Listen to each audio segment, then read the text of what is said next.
예, 안녕하십니까. 저는 공인노무사로 일하면서 산재 감축과 재해 노동자 보호를 위한 시민단체에서 활동하고 있는 유성규라고 합니다. 오늘 저는 안전보건의 양극화에 대해서 이야기를 해보고자 합니다. 모두 아시겠지만 산재 사고 사망이 소규모 사업장 노동자, 하청 노동자, 고령 노동자, 이주 노동자 등 취약 노동자들에게 다발하고 있는 안전보건의 양극화 현상이 심화되고 있습니다.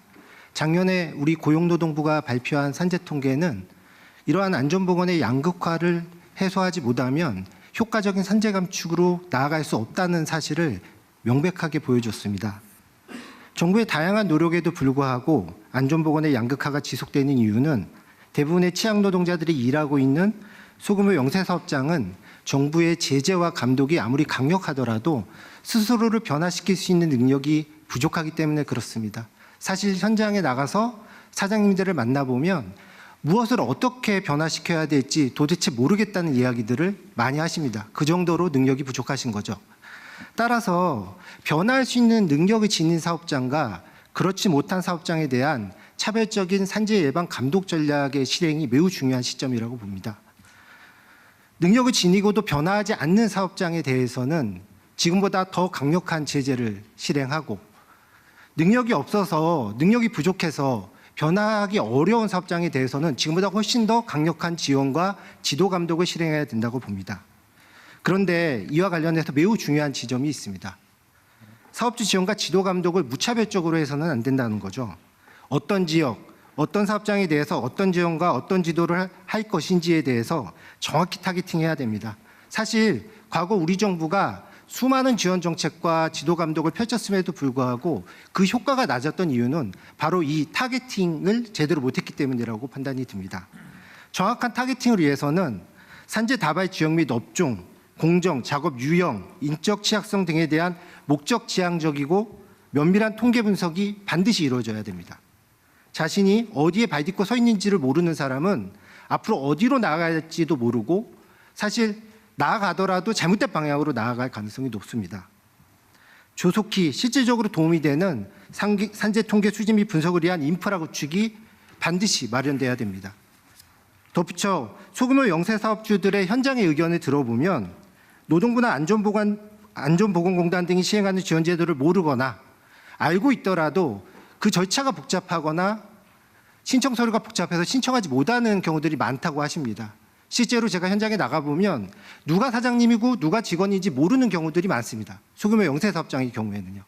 격리사원도 없고 총무사원도 없고 일도 하시고 서류도 챙기셔야 되는 분들이 많죠.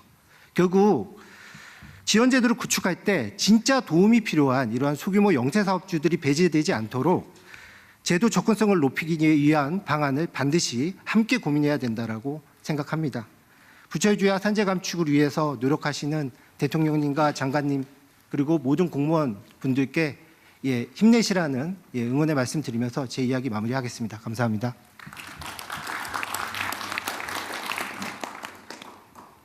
네, 그럼 먼저 장관님이 지금 이 말씀에 피드백을 주실 분이 계신가요?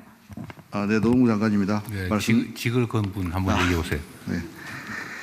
네, 말씀 감사드립니다. 말씀 주신 것 같이 이 산업안전에서도 격차가 심화되고 있고 이른바 엄벌주의가 통하는 데가 있고 엄벌주의조차 감당하지 못하는 사업장이 있습니다. 결국 50억 미만, 50인 미만 사업장에 대해서 우리가 어떻게 지원하고 그들의 산재를 줄일 것인가라는 것이 우리의 당면 과제인데요. 일반적으로 경제가 성장하면 산재율이 줄어드는 것이 일반적인 경향이고 대체로 그러한데 우리 경제는 성장하는데 산재가 줄지 못하다는 것은 첫 번째는 산업 구조와 연관이 되어 있습니다.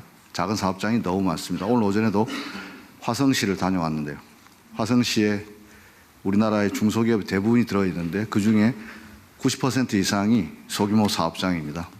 이분들에 대해서는 1차적으로 진단이 중요합니다. 방금 유성규 노무사님께서 말씀했듯이 고위험 사업장이 어딘지를 정확하게 타겟팅하고 그들에게 맞는 처방을 해나가면서 작은 사업장에 대한 지원을 강화하겠습니다. 아울러서 충분히 능력이 됨에도 불구하고 반복되는 사업장에 대해서는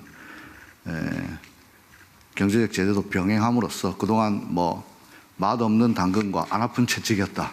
이런 비판이 많았습니다. 그래서 당근도 맛있게 하고 채찍도 아프게 해가지고 산재 줄여서 저도 오랫동안 일할 수 있도록 하겠습니다. 고맙습니다.